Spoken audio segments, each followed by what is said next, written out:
Gagawa tayo ng 2-in-1 cake na no Bake Ube Yema Cake. Ito ang ating mga sangkap. Meron tayong all-purpose flour, white sugar, baking powder, salt, powdered milk, vanilla extract, egg yolks, water, and vegetable oil. Para naman sa meringue, meron tayong egg whites, white vinegar, white sugar, at meron tayong ube flavor para sa ube cake natin, and violet food color. Para naman sa Yema Frosting, meron tayong evaporated milk, egg yolks, condensed milk, cornstarch, butter or margarine, and vanilla extract. At para naman sa ube Yema Frosting natin, same lang ng ingredients sa ating Yema Frosting. Meron tayong evaporated milk, egg yolks, condensed milk, cornstarch, at kailangan natin ng ube flavor and violet food color. At para sa toppings, meron tayong grated cheese. Para naman sa packaging, meron tayong clear packs. Ang unang gagawin natin, magpapakulo tayo ng ating tubig para sa pag-steam mamaya. Ang gamit ko pala ay malaking kawa kasi wala akong malaking steamer. In a bowl, i-combine natin ang all-purpose flour, sugar, baking powder, powdered milk, and salt.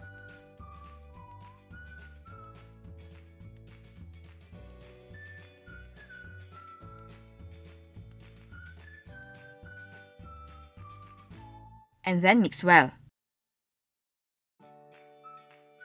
In a separate bowl, combine egg yolks, vegetable oil, water, and vanilla extract.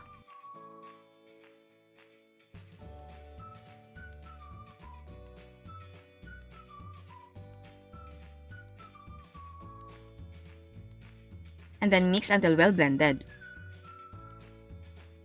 Ngayon naman, i-combine natin ang dry and wet ingredients and then mix well.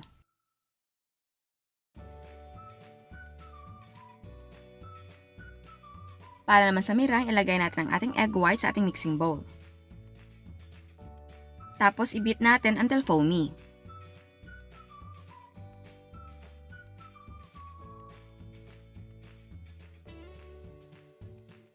Kapag foamy na, add the white vinegar and beat until soft peaks form.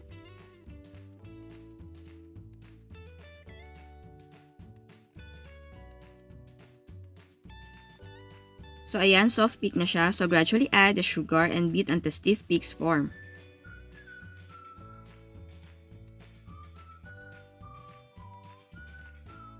So ayan, ready na ang ating meringue. I-fold natin ang ating meringue sa ating cake batter. For starter, pwede ka malagay ng konting meringue sa ating cake butter. Tapos i-mix mo siya para malusin ang texture. And then continue lang pag-add ng meringue at ang pag-fold. Gawin mo 3 additions.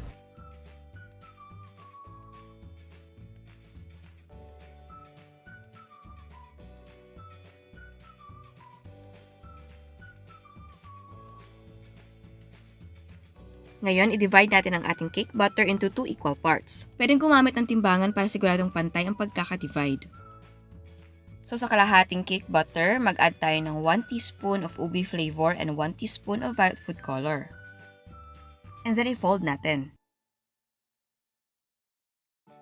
Ngayon, ilalagay na natin sa mga lanyera na may parchment paper. Size 6x4 by 1.5 inches. Ang measurement ng ating cake batter ay half cup ng ating ube chiffon cake butter at half cup ng ating plain chiffon cake butter. Ibubuhos natin ng sabay sa ating lanyera.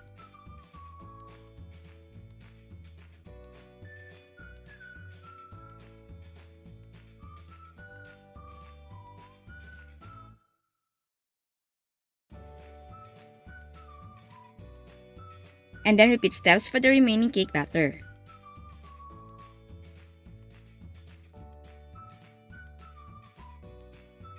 Tapos i-steam natin for 20 to 25 minutes over medium heat.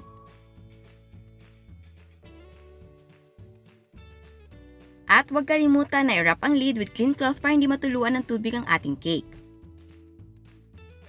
After 25 minutes, do the toothpick check and if it comes out clean, the cake is cooked. pero kung basa pa, extend the cooking time and check every 5 minutes. Turn the pan upside down onto the cooling racks and let it cool. Kung hindi natanggal yung ating mga cake while nakataob siya, mag-slide tayo ng knife sa gilid ng ating mga cakes. Kung napapansin nyo, yung isang cake natin ay mukhang mataba kasi doon ko pinuno ang sobrang cake batter.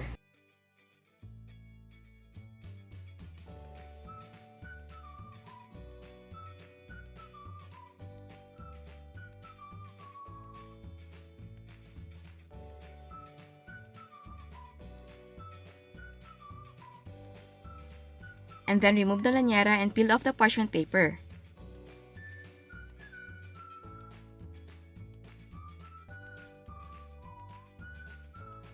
And then cool completely.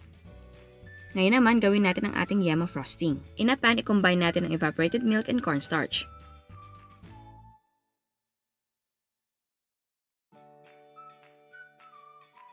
And then mix well. Ngayon naman, add the condensed milk and egg yolks.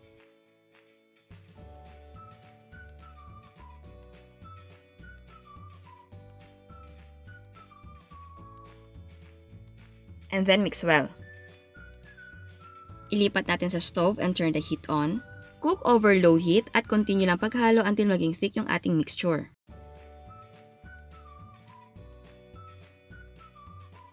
So ayan, thick na ang ating mixture, so let's add the butter and vanilla extract. And then mix well. And then turn the heat off and let it cool. Ngayon, gawin naman natin ang ating Ube Yema Frosting. So basically, same procedure lang sa ating Yema Frosting. Combine evaporated milk and cornstarch and mix well. Add condensed milk and egg yolks and then mix well. Ilipat natin sa stove and cook over low heat and continue stirring until maging thick yung ating mixture.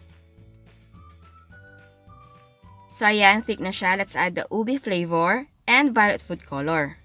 Again, naglalagay ako ng violet food color dahil hindi ganun katingkad ang kulay ng ube flavor natin. And then add the butter and mix well. And then turn the heat off and let it cool. At kapag malamig na ang cake at frosting, pwede na tayo mag-assemble. Ilagay natin ang ating cake sa ating clear pack. At lagyan natin ang frosting.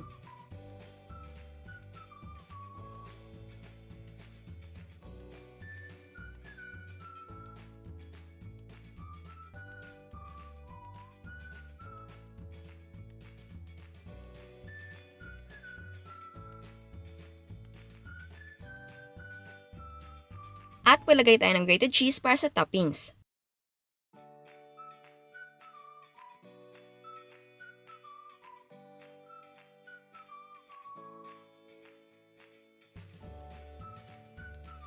At eto na ang ating 2-in-1 cake na no-bake ube yema cake.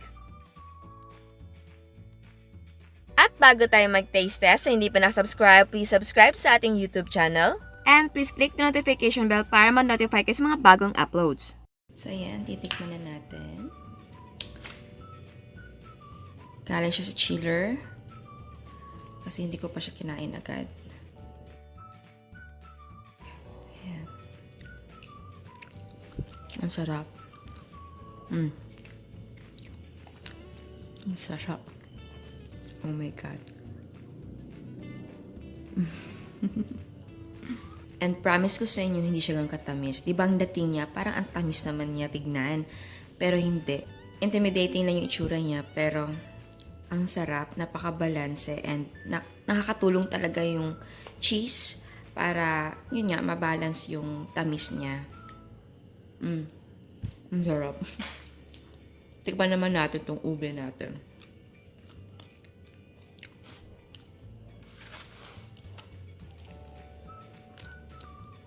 Ang sarap din.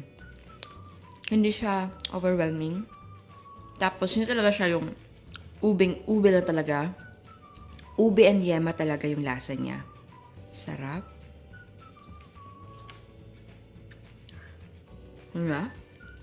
2-in-1. Di ba ang saya kapag bumili ka nito? 2-in-1 na cake. Meron ka ng plain na yema cake and then ube yema cake. Ang sarap niya talaga. Ay, sana gumawa kayo. Ang dagdag nyo sa negosyo ninyo. Sarap. Kahit walang oven. Okay na okay. Tignan nyo yan, oh. Tignan nyo ang texture ng ating cake. Diba? Sarap. Sarap talaga. Tsaka yung frosting, yum. Sarap ng frosting natin. Sarap. Talaga masarap talaga. Palit-palit kong sasabihin. Ang sarap. So yan. Sana gumawa kayo. At send me pictures. It will really make me happy if you will send me pictures ng mga gawa nyo. O, bigyan ko kayo. Say At eto ang mga prices ng ating mga sangkap. And yes, pwedeng gumamit ng mga gusto nyong brands. Ang nagawa natin ay 4 pieces. Ang cost per serving ay 59 pesos and 27 cents. Pwede mo ibenta ng 75 pesos or 80 pesos. So ayan, sana nagustuhan niyo ang recipe natin ngayon at meron tayong another dose of inspiration. Eto ang mga gawang cake ni Miss Eileen.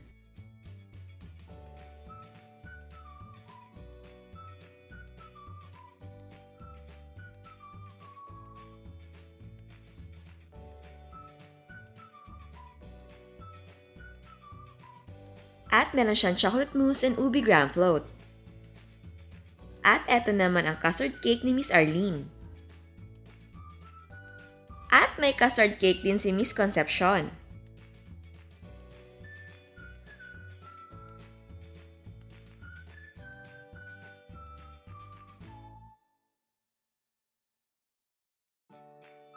Eto naman ang banoffee ni Miss Erica.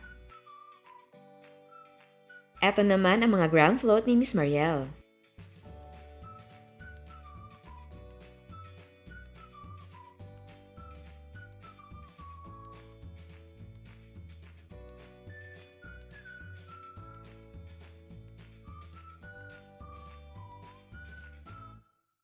At meron siyang mga cheesecake pero chocolate ang flavor. Yan ang maganda sa cheesecake recipe natin kasi pwede kang gumawa ng ibang flavor. Eto naman ang mga creation ni Miss Kai. I think ito ay cake pops or grumbles.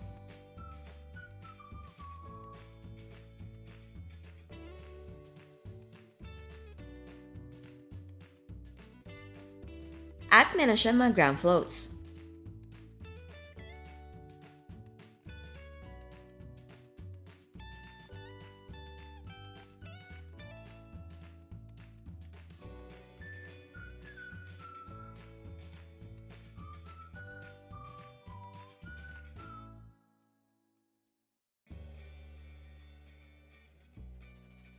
Eto naman ang mga ground floats ni Sir Teddy. Again, salamat sa nagpapadala ng mga photos. Sobrang napasaya niyo ako. And salamat sa suporta. At sa hindi pa nakasubscribe, please subscribe sa ating YouTube channel. And please click the notification bell para ma-notify kayo sa mga bagong uploads. And don't forget to like our Facebook page and follow us on Instagram. Thank you!